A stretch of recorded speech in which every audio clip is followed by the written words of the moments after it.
I now give the floor to the representative of Algeria. Muchísimas gracias. Thank you very much, Mr. President.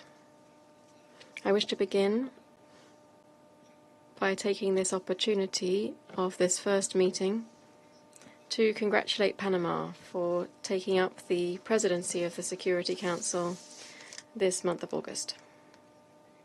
Mr. President, you can count on Algeria's full support. Likewise, we congratulate Pakistan for its successful presidency throughout July.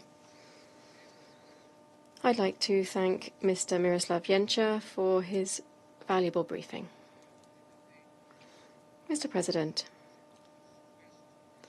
despite positive diplomatic efforts and the 3 meetings between the sides, regrettably, the war between Russia and Ukraine continues to claim innocent lives and to leave many victims and wounded in its wake.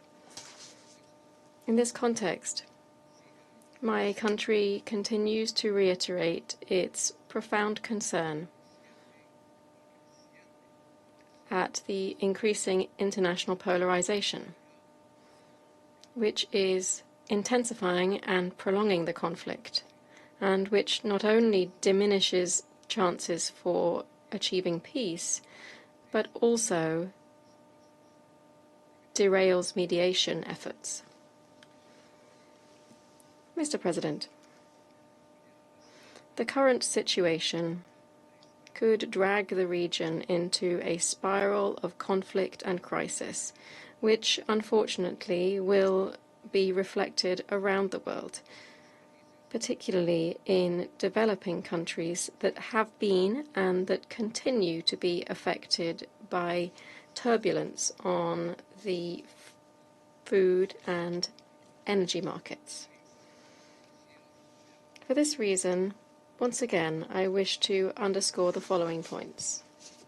First, Algeria expresses its deep concern at the continued escalation and roundly condemns all violations of international law, including international humanitarian law. In this context, we urge the parties to exercise restraint and de-escalate tensions, to comply with international humanitarian law, to avoid any action that might endanger the lives of civilians, and to refrain from attacking civilian infrastructure. My second point is that my country reiterates its call on the parties to choose the path of dialogue over confrontation, to choose agreement over escalation. Above all, to avoid the mentality of international polarization, particularly in light of signs of direct negotiations between the sides. We also call on the international community to step up its efforts to create the right conditions that might facilitate direct negotiations,